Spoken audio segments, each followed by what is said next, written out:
Good evening and welcome to Greater Somerville for March 5th, 2013. I'm Joe Lynch. State Representative Carl Sciortino has represented parts of Somerville and Medford in the Massachusetts State House since 2005. Subsequent to Congressman Edward Markey's announcement to run for the Massachusetts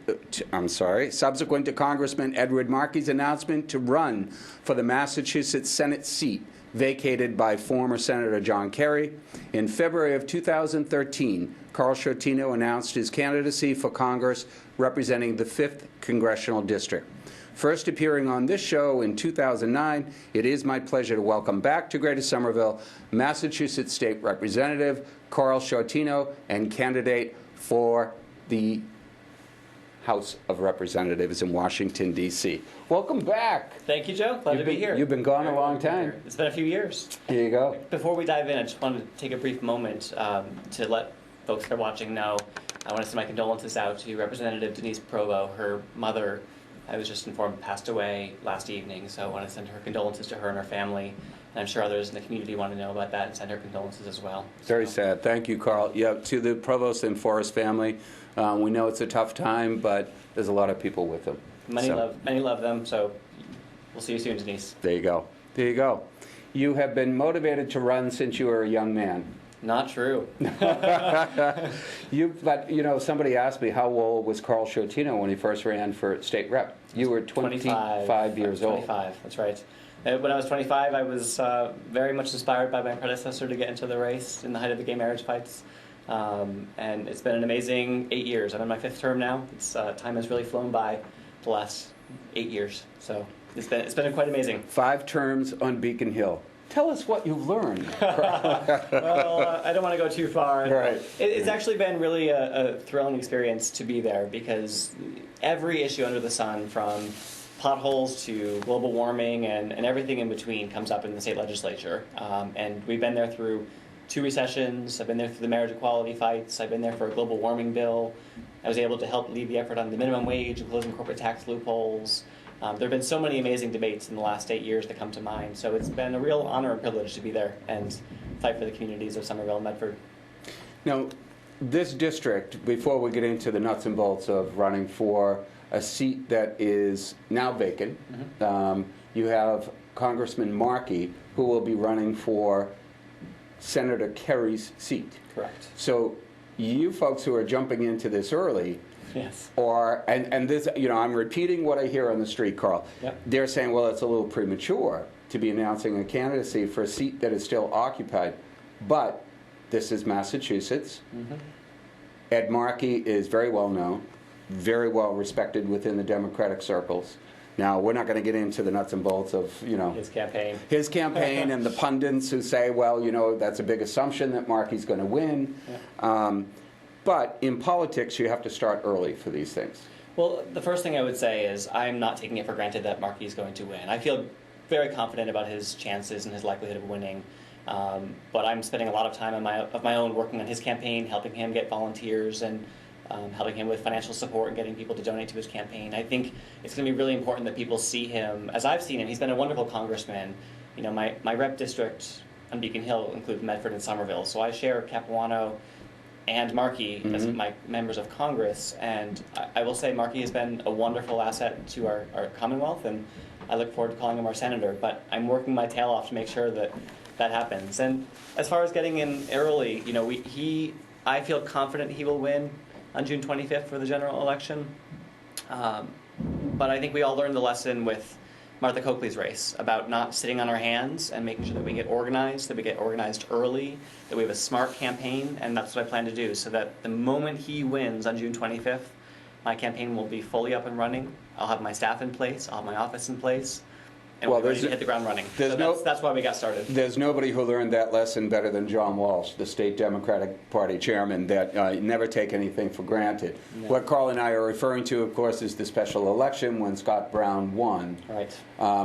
It was after the death of Senator Kennedy. Correct. And the special election was called. Nobody, except for his district, had really ever heard of Scott Brown before. Everybody assumed it would be Martha Coakley.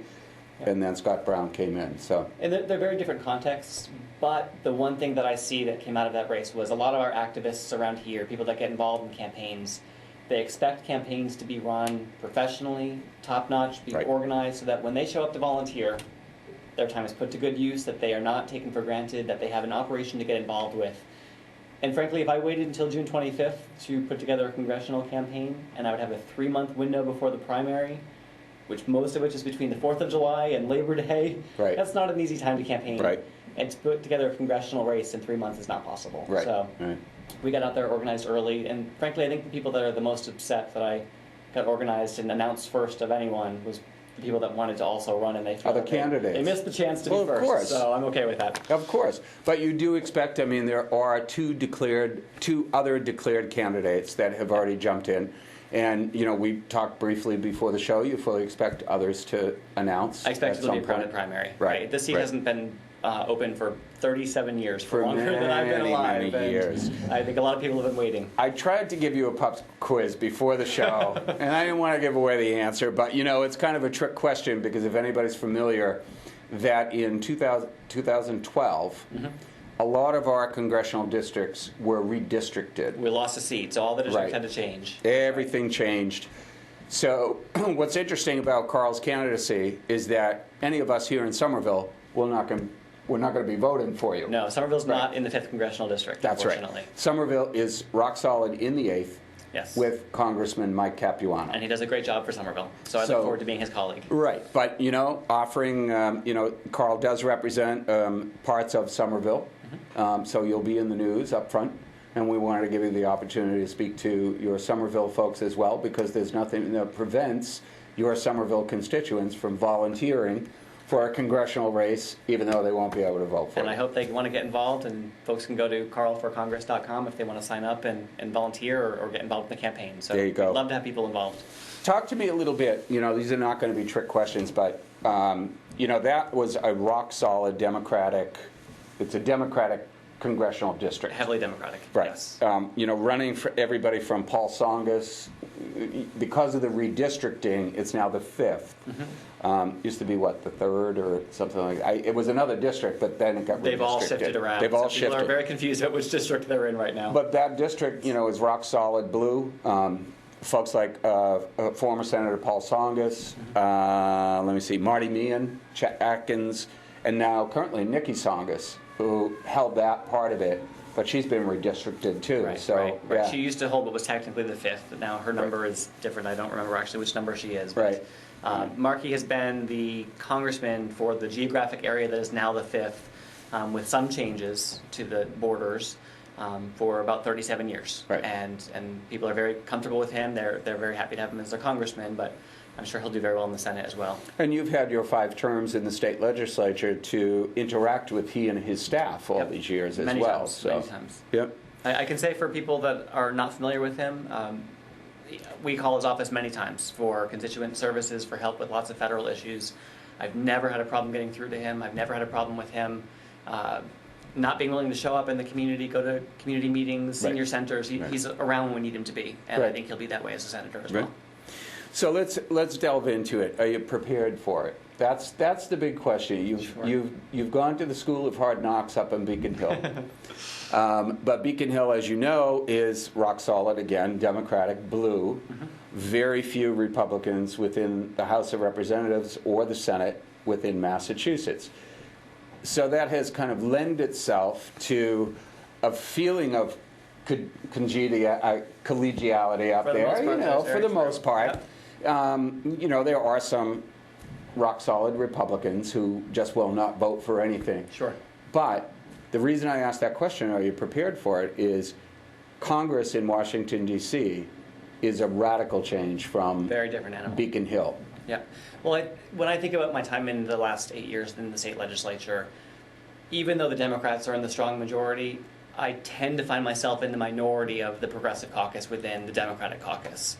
And so what I've really valued in the last 8 years is trying to figure out how to develop a legislative strategy to get things done for my communities and for progressive values. And that's not always the same as having the majority support. And so Right. coming up with a game plan, a long-term strategy on how to take something from an idea to a bill to a law and actually get it done is something that I've really valued in terms of my ability to play that out and see it actually come to fruition. The most recent example, of course, was the Transgender Equal Rights Bill, Yep. Which when I first started that, I had people tell me, I don't know what transgender is, and many people still don't. And it took us years of organizing and strategizing. Before that, we had the debates on closing corporate tax loopholes, increasing the minimum wage. These seem like common sense democratic values, but they had strong opposition. So coming up with a strategy to actually win and get things done is something that I really enjoy doing and I've done pretty well. I was going to ask you about them, but you've got these right down pat. So keep rolling. Keep rolling with the stuff that you've done. Well, the other, on a personal level, though, I'm sort of the black sheep in my family. My entire family, except for my mother, who I've now converted. Thank you, Mother. The rest of my family are all Republicans. Mm-hmm. So when I go home for the holidays, for Christmas, I don't have easy family conversations. And actually with Facebook now, as folks know, when you go online and you can see what your friends and family are doing more frequently than you would like to, I have to debate even within my own family, my own values and what I stand for and why I stand up for them. Here's a fun fact from Joe Lynch's Greatest Somerville. Okay. All those years ago, you divulged that information to me. You told me about your family's party affiliations, and you know I've had to bite my tongue all these years. When people ask me about Carl, and I say, oh, he's great family. Blah, blah. They are a great family. And on the tip of my tongue was like, but did you know that most of his family's Republican? I could never reveal that. And let me go back to one thing. I did not mean, once again, it's Joe Lynch apologizing for opening his mouth. When I said, are you ready for it? I wasn't meaning that you're young. Because sitting here, I haven't seen you in a while, except for across the... You're getting the gray hair. You've seen it first. If you haven't seen Carl Sciortino in a while, the grays are creeping in, and it makes me feel... The hairline's going a little farther back. And it makes me feel great. So, I'm glad to make you feel There you go. I'm sorry to interrupt you. On your bills, your successes here on Beacon Hill in Massachusetts, they have been, you had strong opposition to the transgender bill. Very strong. You were able to sit down, shake hands with folks, make them unafraid of what you were trying to do, and you had terrific support from not only the gay community, but from other folks who understood what you were trying to do. Well, this to me is, I don't see them as gay rights issues exclusively. I see them as issues that affect people's ability to live and take care of their families. When I think about my own family experience, and as a teenager, my father was raising 2 teenage boys as a single father. Mm-hmm. My mother was not around at that time in my life, and my father worked his tail off many hours overtime, and I watched him struggle to take care of us, to keep a roof over our heads. He was obsessed with keeping the refrigerator full. My brother and I would tease him all the time because he would call coming home from a late day at work and say, do you need anything? Is the fridge full? Anything we can get you? And what he was really saying to us was, am I being a good father? Mm-hmm. Do you have what you need? Right. I'm scared that I don't have what it takes to be a good single dad and with 2 teenage boys. And that experience for me was really about what is the role of family? What is the role of government? How do we help families that are struggling? Gay, straight, single parents, nuclear families. How do you help families get what they need to get on their feet, to take care of themselves? Well, you made a very important statement, because I followed what you were doing in the legislature, and you made a very important statement that has always stayed with me, that you did not see it as a gay value system or a straight value system. You saw it as a human rights type of It's making sure every family has what they need to take care of their own. Right. That's it. Right. You're in for a culture shock. I'm sure. If your candidacy is successful and you have to go down to Washington, D.C., mm-hmm. As you know, a couple of weeks ago, John Keller from WBZ-TV was on the show, and I had asked him off camera, and it was at the same time that you were announcing, and I had asked John off camera, I said, what do you think about Sciortino's... we always refer to candidates by their last name. It's not disrespectful. As long as you pronounce it right, it's okay. That's right. That's right. All these years later, there are still some pundits in the city who say Sciortino. I've gotten worse than that. So yeah, okay. I know. But, I asked John, and I said, what do you think? And he said, look, he's young, he's personable, he's aggressive, he can raise money, and he's got a platform. So You know, I like John. I should call him up. there you go. Call up John Keller. Of course, he'll never tell you that to No, your of face. course But, no, John. You know, John. I've known many, many years, and I respect his opinion because he is neither liberal nor Right. conservative.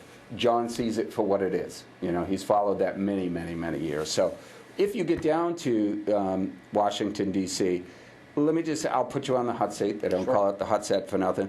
What do you think about that the gridlock that is down there now?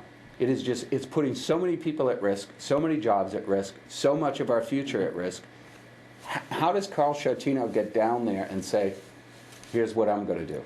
I think it is not just gridlock. It's a disaster. And it's a disaster because Washington right now is not taking care of the needs of our country, not taking care of the needs of our families. It is so stuck that it makes me really angry at times, I have to say. Because when I think about, last year during the election cycle, we heard this phrase from Governor Deval Patrick about generational responsibility. And that phrase really rung in my own ears to say, you know what, I'm coming up in a new generation, and I do feel a responsibility to be involved with it, with politics, with giving back to the community. But if I hear another politician who pretends to care about the future of this country and says something about the next generation, saving the planet for the next generation, bringing Social Security protection for the next generation, when they've been sitting on their hands and fighting with each other for decades now, literally for decades. My whole lifetime, I'm 34 years old, since the Reagan administration all the way through until now, we have seen a destabilizing of our economic system. We've seen families getting worse and worse off with poverty. The economic impact between the disparity between rich and poor is growing.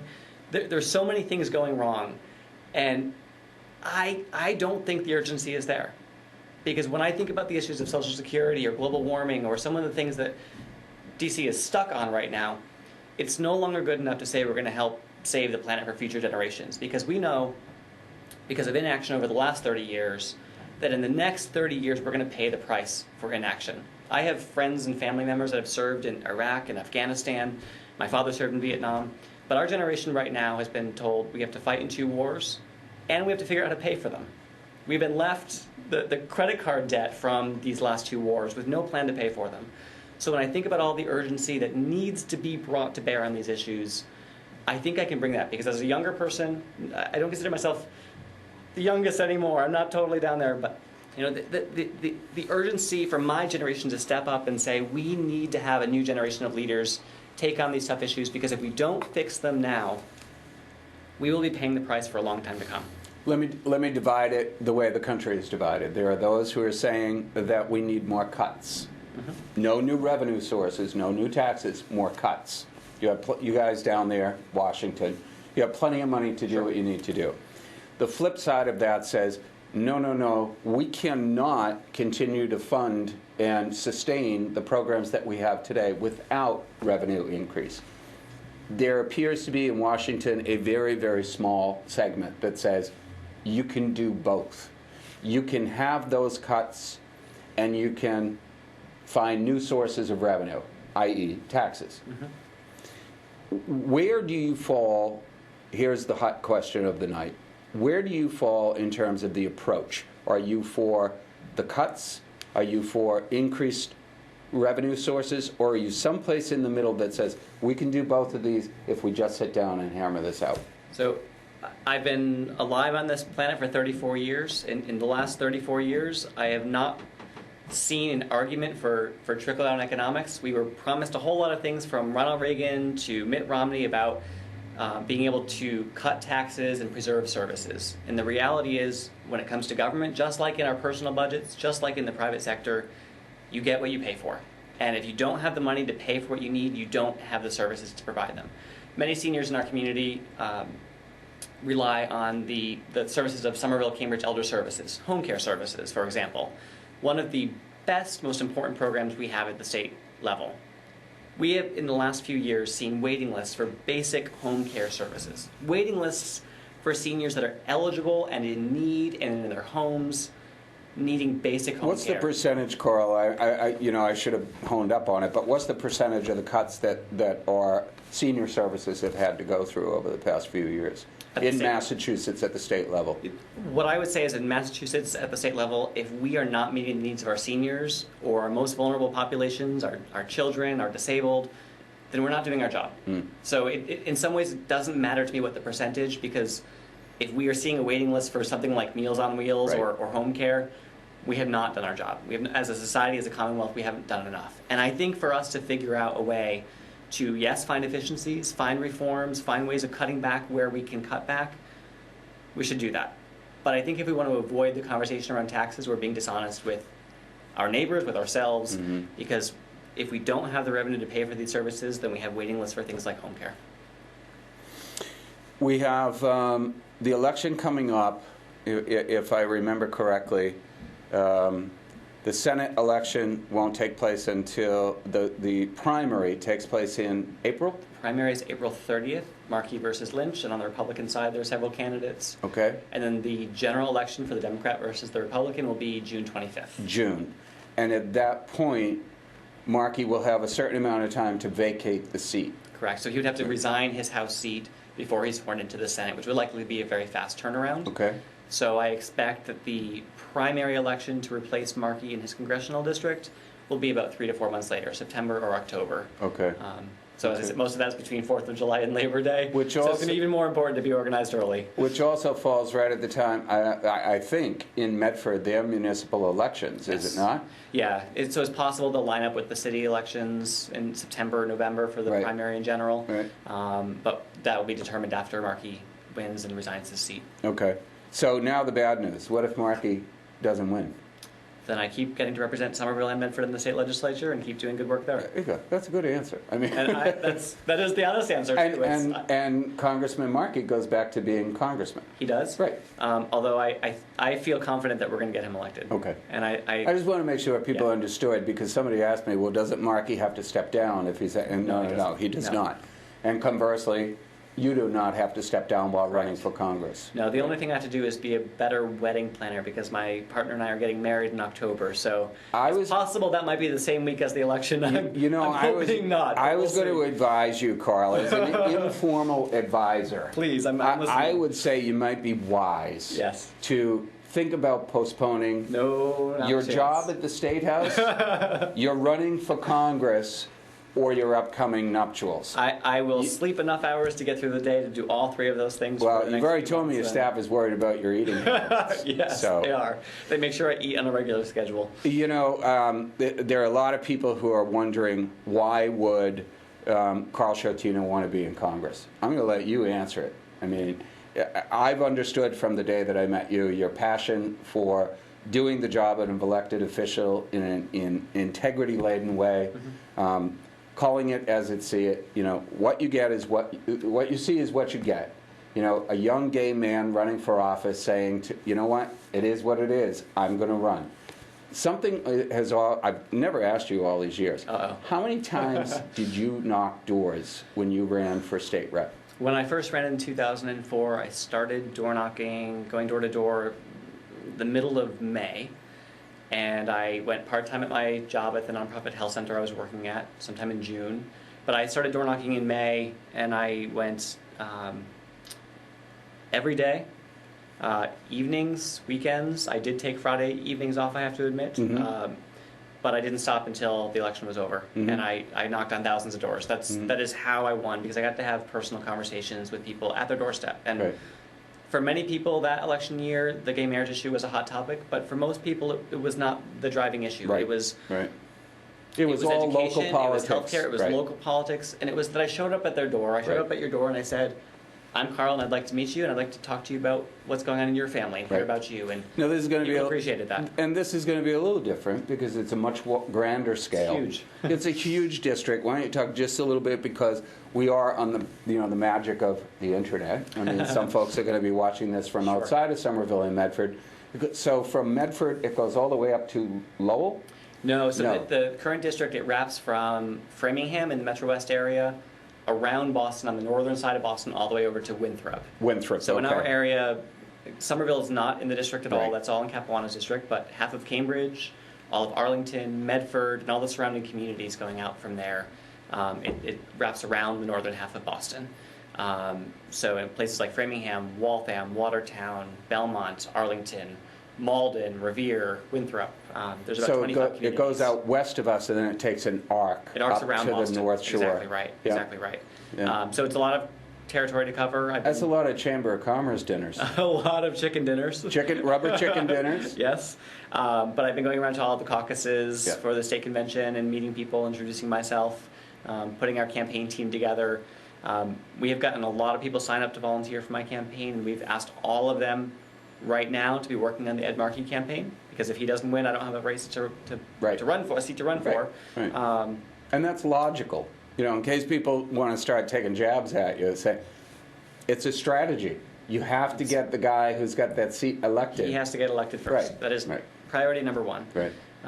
But when I watched the election last year and Barack Obama and Elizabeth Warren got elected, the story of that election to me was government has an important role to play in making sure that families and communities are strong and have opportunities to grow.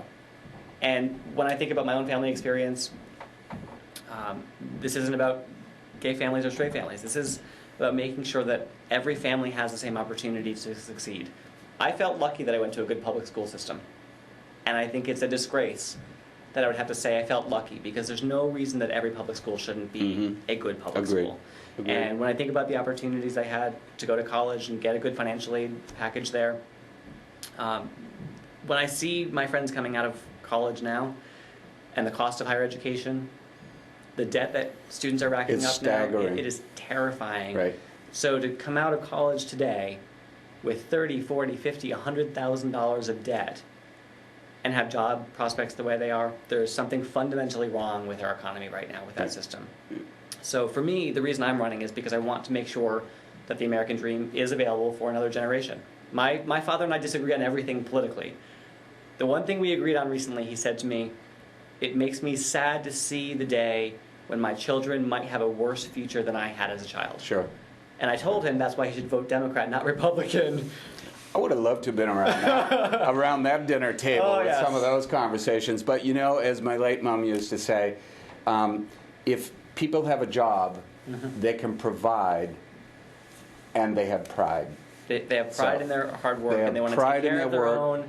And right now, if you are working a full-time job, even double minimum wage, sure, you are barely making ends meet. Yeah, Carl, I see it all the time. You know, people who thought they were going to be able to go through retirement. Sure. Nope. We had the conversation over the weekend with some folks who are, you know, pushing 60, contemporaries, pushing 60 and thinking about 5 years out, what are we going to do? Those people can't stop working. No. They can't stop working. They can't afford to retire on Social Security and a small pension that they may have. So, it's critical. I'm sorry, you know, it's critical that folks get in there who know how to unravel this mess.